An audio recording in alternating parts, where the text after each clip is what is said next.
We're gonna make this one work. What are we doing?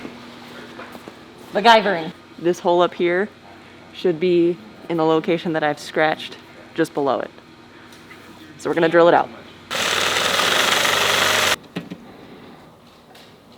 I'm gonna go talk to Drew. So today we are finally getting into machining the prototype of the F-150 build. It's been in progress for about 2 weeks. So it first starts out with, we have our model template, which is kind of our blank canvas. And I'll bring in a truck and scan it, take some hard measurements with a tape measure to just kind of double check and verify.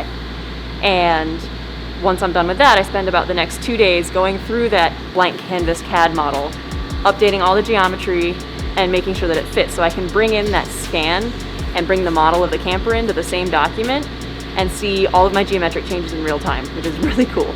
Once that's finished, I do a lot of kind of double checks on the model, make sure latches are gonna close right, make sure panels are gonna open the right distance, make sure we're not missing any parts.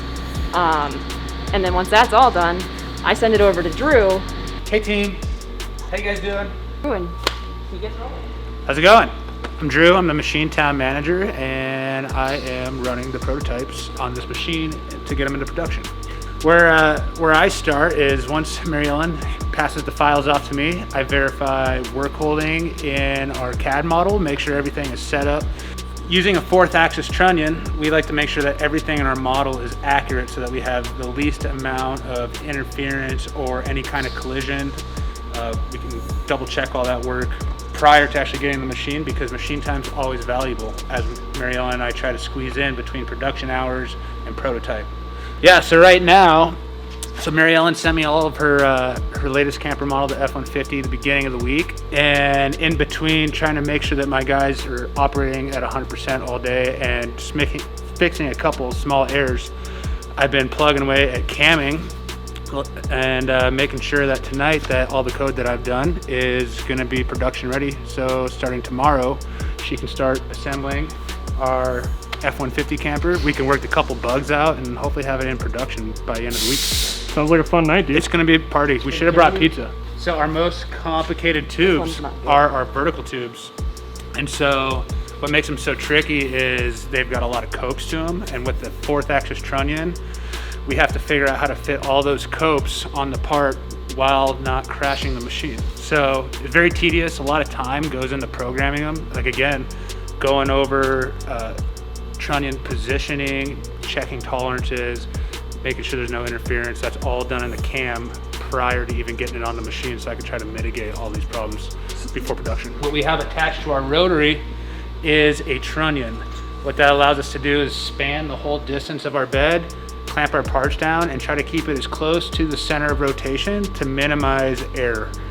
So is this block right here? That's exactly it. Block right here. Sorry, yeah. Long answer short, it's this thing. Okay, cool. It's the steel. It's the big beam block. What was the tolerance you're keeping on the surface? So we have this, I mean, I think it spans about 100 inches, and we have a tolerance of about 3,000 all the way across. 3,000th of an inch. 3,000th of an inch. And So like about a sheet of a paper. And these guys are like normalizing all of this, but each one of these models, that complicated tube that they were showing, is camper specific.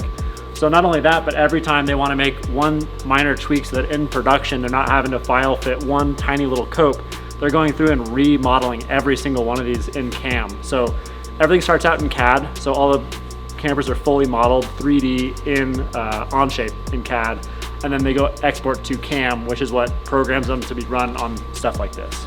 Yep. And it's all super complicated. Graham, what are you doing here today? I'm just here to help be moral support. Yeah. Tell everybody they're doing a good job. He said if we finish early, we get pizza. So he knows you don't have to get pizza tonight. No beer? No beer. Beer comes after 2 a.m. Oh. Yeah. Is that? So would you say, are those gloves? 3? It's already early. It's early and it's not even late yet. Those look like blaze orange. They're so I know where my hands are at, just in case, you know, there's other hunters around. Okay. All right, so first thing I gotta do is find the beam that I wanna cut first. Since I already have them programmed, what I like to do, a good way to verify that all the data has been input that Mary Ellen's been working really hard on, is I go into a Cutlass Generator, I type in my product number that I need to cut, and then I have my tiger saw cut it for me. 'Cause I saw tiger. All I need to do is load the right piece of material in there, cuts it right to length. We're within like 15 thou or less. It's pretty nice. Minimizes the amount of work that needs to be done on the VF10. Dude, tiger saw sounds super sick. The name is dope.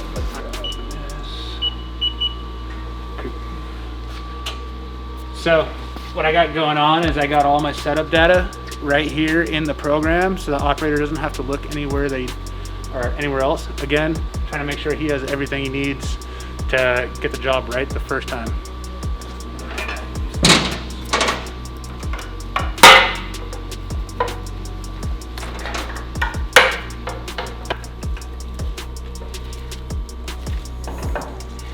So all I got to do is run through the code, make sure their clamps in the right position, and then this probe comes down, double checks to make sure that everything's in the right spot, because we got some features that do come close to our clamping, so it's very critical that they are in the right spot.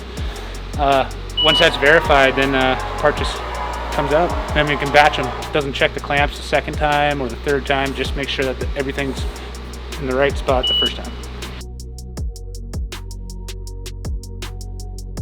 So according to that, and what's it say around there? My model's wrong. Not what I wanted. Oh, or is it? Something's wrong. Paint them and make sure they're all working and stand behind the product. Last time, I swear. You actually work? This is it. Da-dum. Da-dum. Da-dum. Da-dum. It worked. Definitely worked.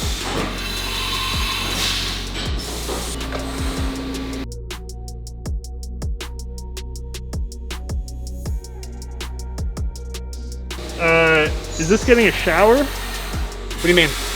Shower? Yeah, or is it getting showered with milk? Oh, yeah, pretty much. We just coat this thing in milk. A little vitamin D when you're sleeping in your tent. No, so it's coolant, and what its main purpose is for is obviously to cool if your chips start to get hot, but it also provides lubricant to the tool, because aluminum itself is a really gummy material, and then it flushes away the chips. So you can see if you actually get to a billet machine and you start cutting a pocket in something, all those chips hang out in that pocket, and that causes interruptions in your cut. Sorry, scared myself again. Causes interruptions in your cut, creates extra heat, bad surface finish. So coolant, you need it. Learn it, love it, live it. Ta-da, ta-da. Cool. So, do some quick measuring really quick. Make sure features are where they're supposed to be, so that, again, you can have premium product right out the door. Words are hard. So I am just about to put this in our assembly cart. This is where we put material to make sure everything's finished. This will eventually go over to assembly, where they will be building your guys' campers. Can you edit out all the scratching and clinking? So every hole in here represents each beam that needs to be machined in the camper build, and it allows the operators to tell which beams have been processed and which ones haven't been. So once every beam in this cart's been processed, it'll roll over to assembly, and everything that assembly needs to build your camper is already on the cart. Sick. Yep. So all these are going to go over, everything in this cart's going to go over to the assembly? Correct. Yep. And that'll become a camper? It certainly will be, yeah. That's actually two carts that go over. So production will have a cart that looks similar to this, which is just beams, and another cart will go over with all your guys' fasteners, fabric, pretty much all the odds and ends. So anything that just comes out of Machine Town is billet and extrusion. This is the cutest trash can I've ever seen in my life. Yeah, exactly. If it's a 1/2 inch, it goes in the big trash can, but if it's a 1/16, it goes in there. Little things all the time. But that's part of growing. You know, we designing our work holding on our own. There's a lot of things to figure out, but unfortunately with the process that we're doing, nobody else has really done it. So there's a lot of learning to be done. So since you last saw me, I finished machining those beams with Drew, and we finished that up around midnight. I spent most of today assembling the entire camper and getting that ready to go.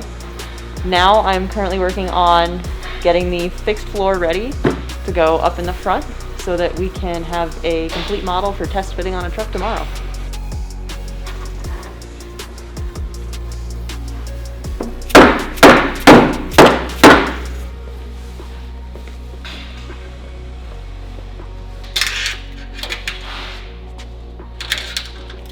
Now I know how much VHP to put down.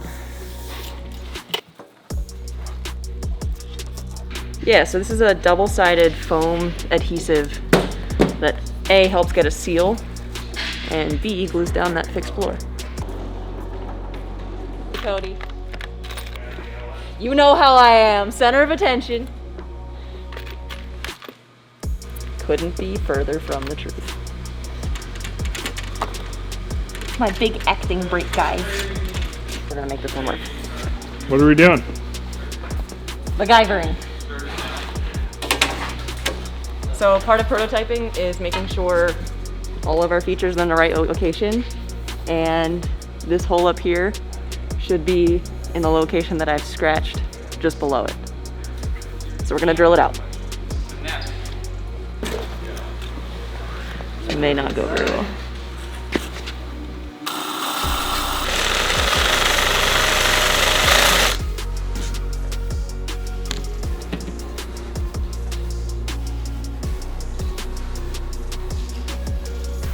I'm gonna go talk to Drew. I have a problem. Uh-oh. Not my fault.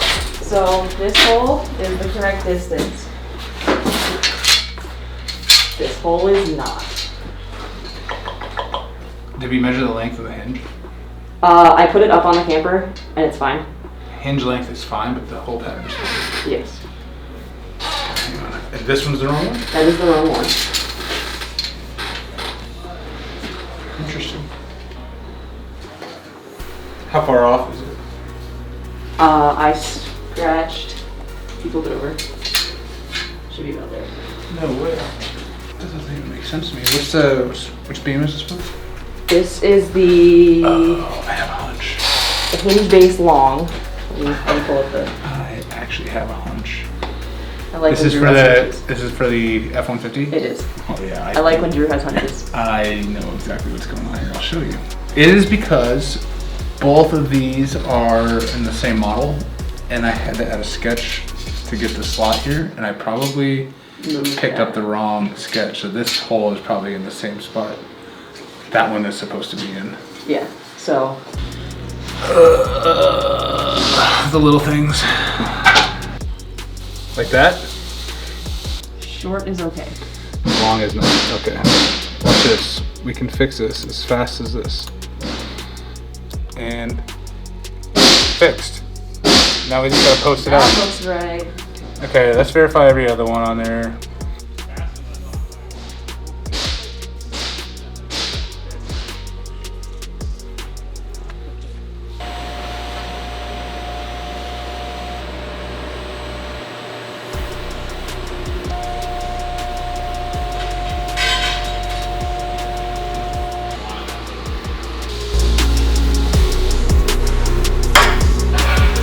Alright.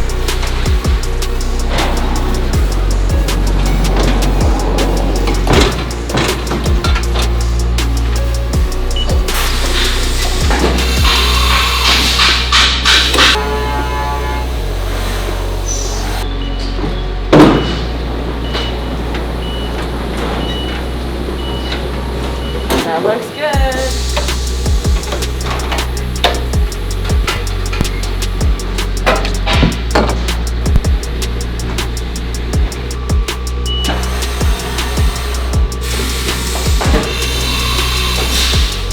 Time to go build a camper.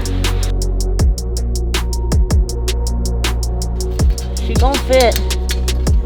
If I can be coordinated enough to finish putting it together.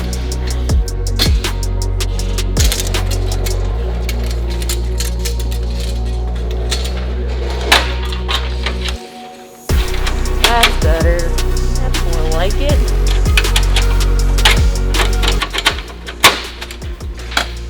There we go. That's how it's supposed to work.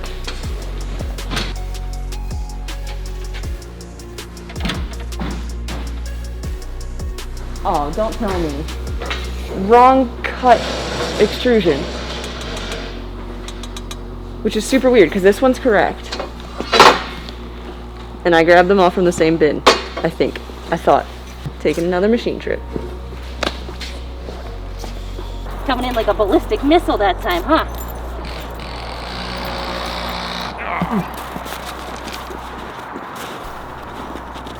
So we have our V1.2 hinges that we did when our original hinges were breaking. And it's a different profile. So this is the one I wanted to have, this is the one I cut, and they were in the same pile, so I got the wrong one. All right. Take two.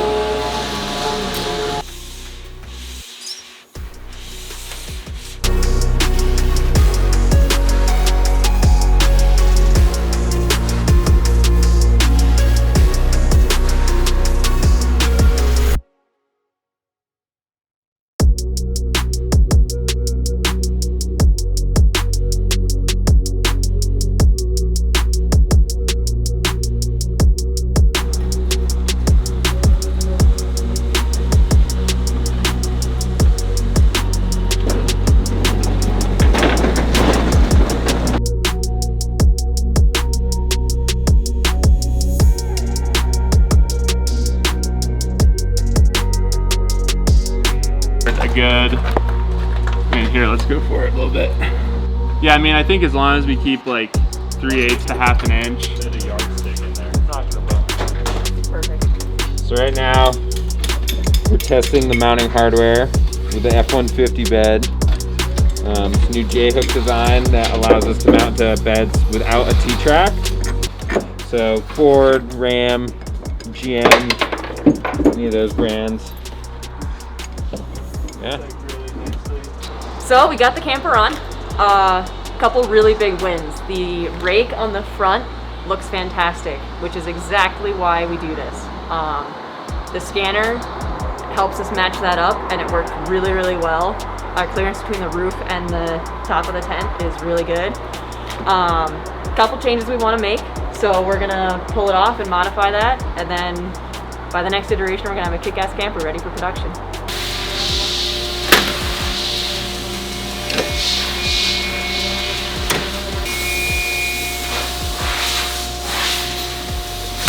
So, welcome to the F-150 iteration 2.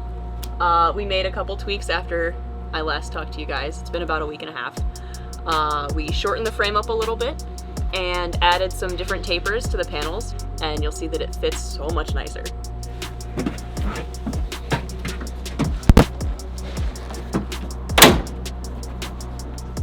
So first up,